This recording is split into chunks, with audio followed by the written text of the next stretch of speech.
Good afternoon বন্ধুরা, ভিডিওটা এখান থেকে স্টার্ট করলাম। এখন বাজে দুপুর 2টো। ভাবলাম যে এখান থেকে ভিডিওটা স্টার্ট করি, যেহেতু সকালে মোবাইলটা চার্জ ছিল না, তার জন্য ভিডিওটা তোমাদের সাথে কিছু শেয়ার করতে পারিনি সকালে। তো এদিকে দেখো, সব কাজ সেরে স্নান করে আমি রান্না করেও শাশুড়ি মাকে ভাতটা দিয়ে দিয়েছিলাম, আর শাশুড়ি মা বসে বসে ভাতটা খাচ্ছিল, আর আমি আমাদেরটা বেড়ে মানে বাড়তে এসেছিলাম আর কি ভাতটা। তো জানো তো, সকাল আজকে তোমাদেরকে তো আগের ভিডিওতে বলেছিলাম যে প্রচুর বৃষ্টি হচ্ছে আমাদের এখানে। তো বৃষ্টির জন্য না সকাল সকাল মোবাইলে যেহেতু কারেন্ট নেই, বৃষ্টি আসাতে কারেন্টটাও থাকে না আর কি, এরকম অবস্থা। তো আজকে কি কি রান্না করছিলাম তোমাদেরকে পরে বলছি। এদিকে আমার আর তোমাদের দাদা ভাইয়ের আমার বড়মশাইয়ের ভাতটা বেরিয়ে নিচ্ছি, আর আমার পাপ্পা সোনা এখন ঘুমিয়ে রয়েছে। পাপ্পা সোনাকে ভাত খাইয়েছিলাম আলু ভাজা আর ডাল দিয়ে।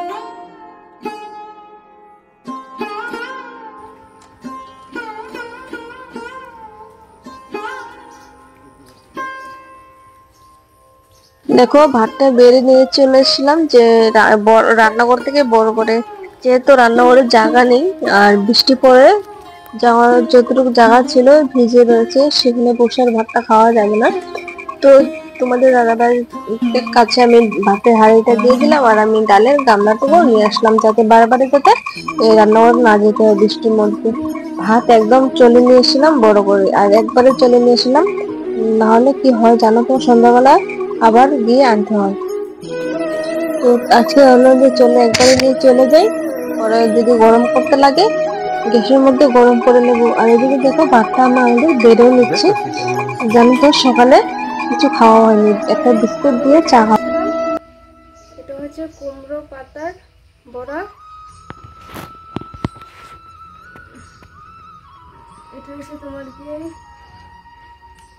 কি বলে এটাকে, এই একটা আলু বলে কি আলু জানি সেটা জানি না, কিন্তু এটার বড়া, এটা আলু ভাজা খাবে। যে এখানে লাউ শাক, কুমড়ো শাক,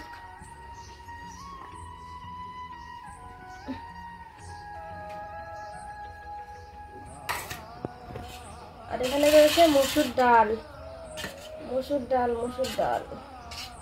বাঙালিদের ফেভারিট খানা, ঢাল ভাত।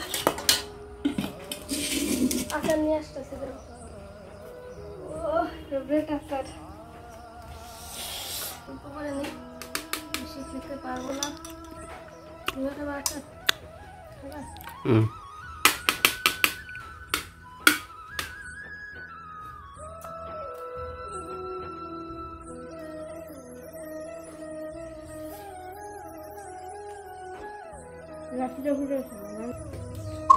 এদিকে দেখো বন্ধুরা, ভাতটা খেয়ে চলে এলাম কলপারে এসে এই যে কিছু বাসন রয়েছিল, আর তোমার যে স্নান করা যে কাপড়, সেই কাপড়গুলো ভাবছি এখন ধুয়ে দেবো।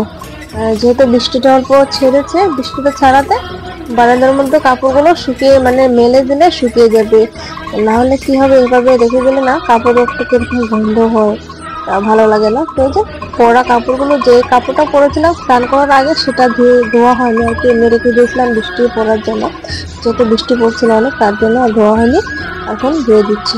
আর এই যে দেখছো বাসনগুলো, কিছু বাসন ধুয়েছিল, আর ভাত খাওয়ার এঁঠো বাসনগুলো, সেগুলো ধোয়া হয়নি। ভাবছি যে একবারে ধুয়ে রেখে দেবো, তাহলে সকালে আর কষ্টটা হবে না, নাহলে সকালে বৃষ্টির মধ্যে ওঠে না, এই ভিজে ভিজে কাজ করতে লাগে, তার জন্য সর্দিটাও বেশি লাগছে। আমি জানি না আমার কথাটা কিরকম হচ্ছে, সর্দিটা অনেক হচ্ছে, কথাটা বলতে প্রবলেম হচ্ছে আমার, বারে বারে আটকে আসছে আর কি মুখের মধ্যে। তো এদিকে দেখো, কাপড়গুলো ধুয়ে রেখে আসলাম বারান্দা, আমি বাসনগুলো যে বললাম সেগুলো ধুবো, সেগুলো ধুতে বসে পড়েছে আর কি।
তো এদিকে দেখো আমার বাসনগুলো ধোয়া হয়ে গেছে, এখন চলে যাব ঘরে।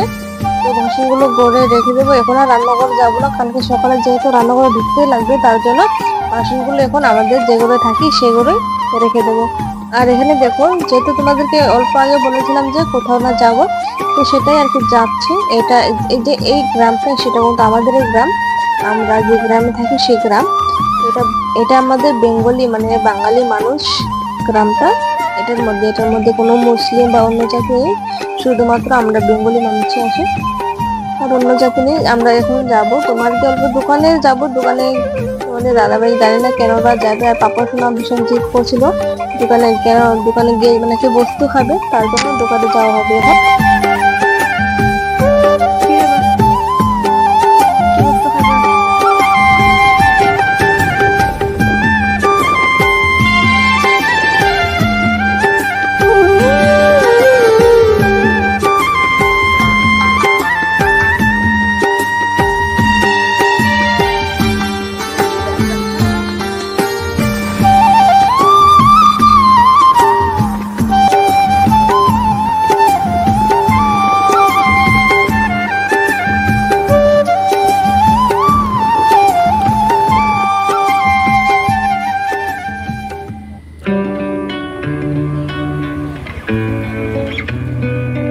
আর এই জায়গাটায় এসে অল্প দাঁড়িয়েছিলাম, কারণ এই যে তোমাদের দাদাভাই দাঁড়িয়েছিল, একজনকে দোকানের মাল আনতে দিয়েছিল, তো সেই মালটাই আর কি তাদের ঘর থেকে নেওয়া হয়েছিল, তো সেটার জন্যই আসা হয়েছিল, না হলে আসা হতো না আর কি। তো যাই হোক বন্ধুরা, দেখতে থাকো, আশা করি তোমাদের ভালো লাগবে।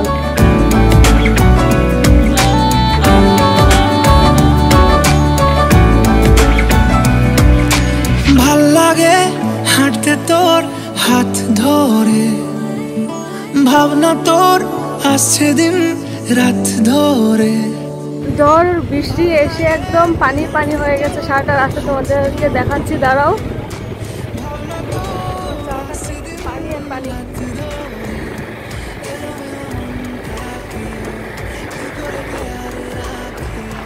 কেন আমি এত করে তোকে চাই, পারবো না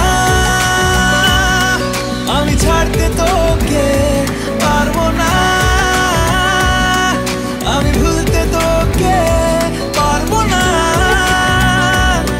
ছেড়ে বাঁচতে তোকে, হয়ে জানা রাজি একবার।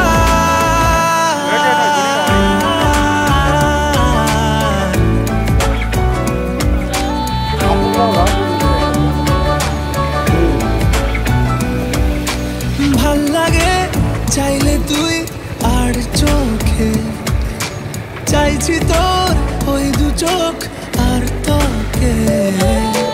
ভাল লাগে চাইলে তুই আর চোখে, চাইছি তোর ওই দু চোখ আর তোকে।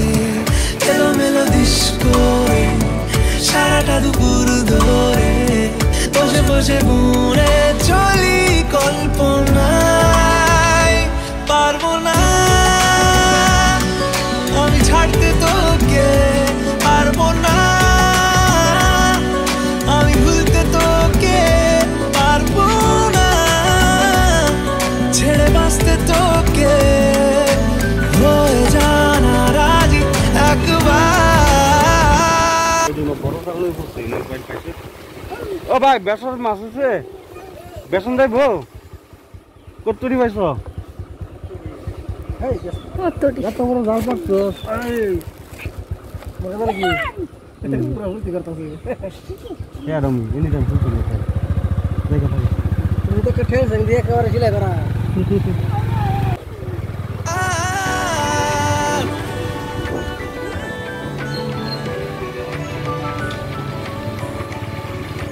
তো দেখতেই পাচ্ছ কিরকম পানি হয়েছে, মানে তো মানে আরো পানি ছিল, সেটা আর কি সকাল সকাল নাকি বেশি ছিল, কোন অল্প কমেছে। তো একটু অবস্থা খারাপ হয়েছে মানুষের, বাড়ি ঘর মানে ভাত রান্না করে খাবে সেটা খাওয়ার মানে কোনো উপায় নেই তাদের।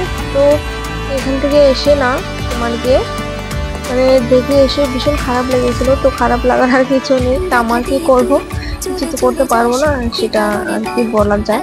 তো এখানে দেখো আমি সেখান থেকে এসে অল্প শুয়েছিলাম, শুয়ে না ঘুমিয়ে পড়েছিলাম পাপা সোনাকে নিয়ে। পাপা সোনা তো ঘুমায়নি, আমি ঘুমিয়ে পড়েছিলাম শুয়ে। তো পাপা সোনাকে মোবাইলটা দিয়েছিলাম, পাপা সোনা মোবাইল দেখছিল। তো ঘুম থেকে উঠে অনেকটা মানে দেরি হয়ে গেছিল, ঘুম থেকে উঠতে উঠতে 8টার সময় উঠে তোমার যে ঘর তোর ঝাড় দিয়েছি, ওখানটাও ঝাড় দিয়ে নিয়েছিলাম। ওই ঝাড়টা দিয়ে তোমার ছাগলগুলো বেঁধে আমি হাত মুখ ধুয়ে এসে সন্ধ্যাটা দিয়ে দিচ্ছি। এখন বাজে ঠিক 5:30টার সময় সন্ধ্যাটাও দিয়ে দিই। তো এদিক দিয়ে আমি সন্ধ্যা দিই। তো চলো তোমাদেরকে টাটা জানাচ্ছি, দেখা হচ্ছে অন্য একদিন ব্লগে। সবাই ভালো থাকবে।